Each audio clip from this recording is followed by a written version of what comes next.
Aujourd'hui, c'est un jour assez spécial pour moi parce que c'est le jour où je veux présenter pour la première fois mon court-métrage, qui est un spot en fait, qui s'intitule Je fais un rêve. C'est un spot contre le racisme et j'espère que ça va bien se passer.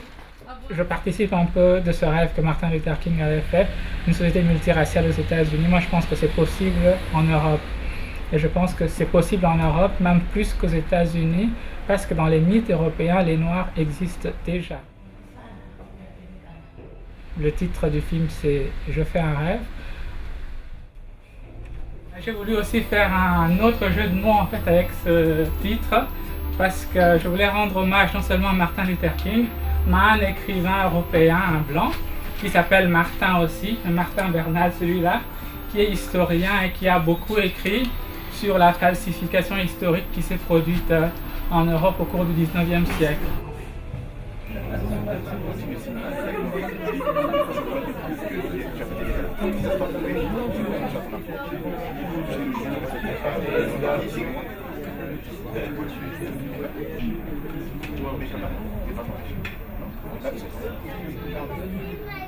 Le racisme, en fait, souvent on l'excuse en disant « oui, mais on ne connaît pas trop, c'était nouveau, pour ça les gens agissent comme ça ».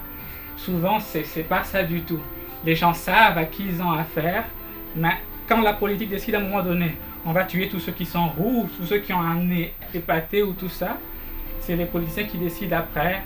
On invente évidemment des justifications qui tiennent la route à un moment donné ou pas, et c'est ce qui se passe. Donc nous allons suivre ce petit spot sur le racisme, et après, il y aura certainement des questions. Merci beaucoup.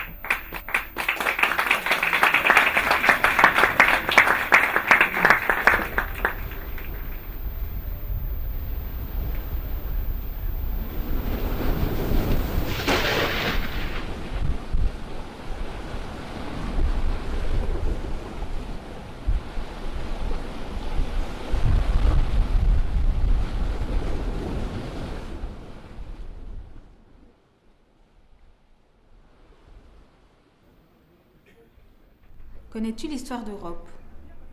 Europe est le nom d'une femme, une jolie femme née au Liban. Son père est d'origine africaine. Europe est si charmante que Zeus, le père des dieux, est séduit par elle. Pour immortaliser la belle Europe, Zeus décide de donner son nom à notre continent. Notre culture est née en Méditerranée, dont les flots unissent 3 continents. Notre culture est née en Méditerranée, au carrefour des mondes. Sur le drapeau de la ville de Cobourg, en Allemagne, un personnage est représenté.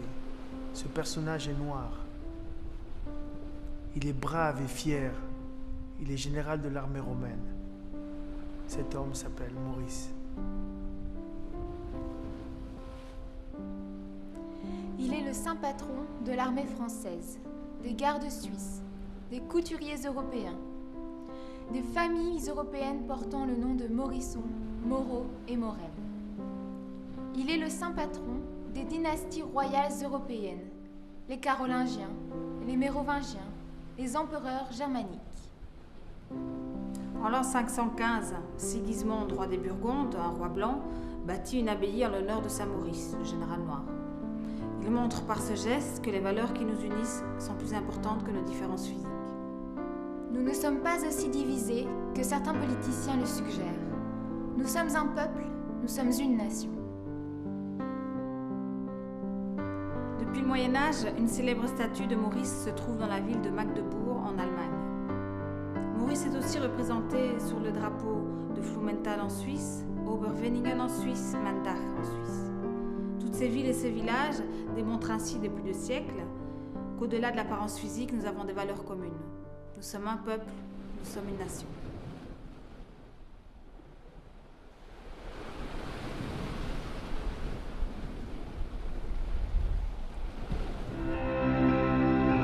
Je fais un rêve.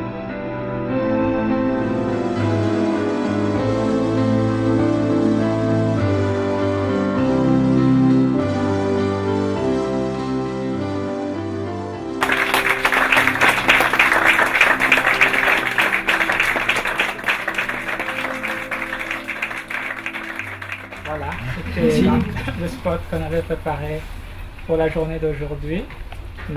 qui sera diffusé aussi après, parce qu'on pense que le racisme, c'est pas une question qui concerne une seule journée, mais évidemment, on rencontre ça dans la vie de tous les jours. L'idée de faire sous forme de spot, c'était parce que je voulais que les gens comprennent directement le message. En fait, il n'y a rien qui est inventé ici.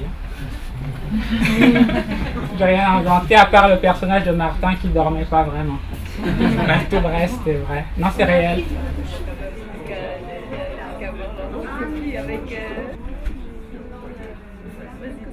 Le racisme, c'est un point de vue qui peut être développé par quelqu'un comme Albert Jacquard, généticien, qui déconstruit complètement la notion de race et donc forcément aussi la notion de racisme, vu que pour parler d'une race, il faudrait imaginer qu'il y a des groupes de population qui sont distincts et qu'on peut vraiment séparer des autres par leurs caractéristiques.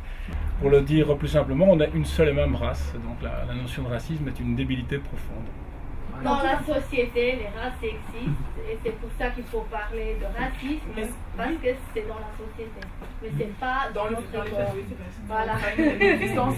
Mais c'est dommage qu'on revienne sur ça comme une évidence naturelle. C'est une évidence sociale. Voilà.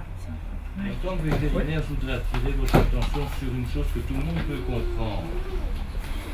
Un chien, c'est un chien. Quelle est maintenant votre idée si on vous montre un chihuahua et un grand Saint-Bernard? Eh bien, n'oubliez jamais que ça fait partie des canidés, c'est la même famille, c'est la même race des canidés. Point. Est-ce que ce film est accompagné par un outil pédagogique, didactique, qui donnerait plus d'informations et de background autour du sujet? Alors, c'est en préparation. Pour l'instant, pas encore. Pour l'instant, on s'est dit qu'on va juste le diffuser et puis discuter avec les gens, qu'il y ait un échange de questions-réponses parce que c'est très très important. Souvent, quand on parle du racisme, soit on fait culpabiliser les uns, soit on rend un autre groupe victime. Alors nous, ce qu'on voulait faire, c'était faire un discours plutôt positif sur le racisme. Et en tant qu'Européen, la seule chose que je souhaite par-dessus tout, c'est que le message qui est à l'intérieur puisse être compris par chacun de nous, parce que je pense vraiment que c'est un message de paix et d'unité pour chacun de nous.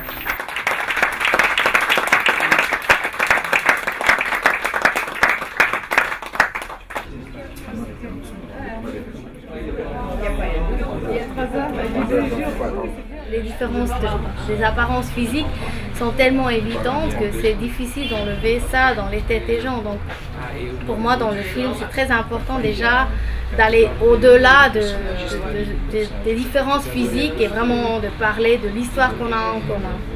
Comme message, j'ai retenu qu'on doit tous être unis et que on a vraiment des racines noires et blanches et voir d'autres cultures et que tout cela est vraiment important. L'enseignement, il n'y a pas suffisamment de place dans les programmes scolaires pour vraiment parler de rapport entre l'Europe et les autres continents. L'histoire de la colonisation, par exemple, elle n'est pas vraiment enseignée, y compris dans les universités.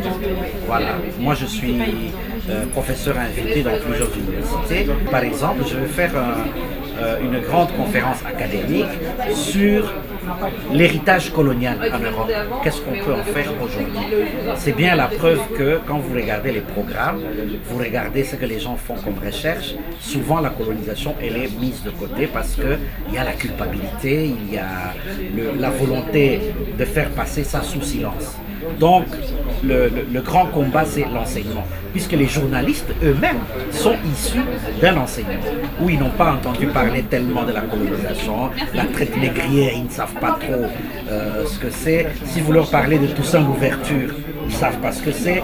Il y a peu des gens qui savaient qu'Haïti était indépendante depuis 1804 parmi les journalistes. Donc vous voyez, ce sont les déficiences de l'enseignement, alors que les populations d'origine noire, d'origine africaine et autres sont de plus en plus nombreuses à l'école, en Europe. Donc il faut que les programmes scolaires à l'université, dans les hautes écoles et dans l'enseignement secondaire et primaire puissent être modifiés quand même. Le message est clair et important Et donc effectivement, j'ai eu après le film des discussions avec Georges, etc. Et j'en aurai encore sûrement parce que le sujet est important et vaste et passionnant. Le mot de la fin, c'est que il faut qu'on arrête de penser que la couleur de peau d'une personne, des Noirs en particulier, fait qu'ils doivent avoir le sens du rythme, savoir jouer au foot, savoir courir et tout.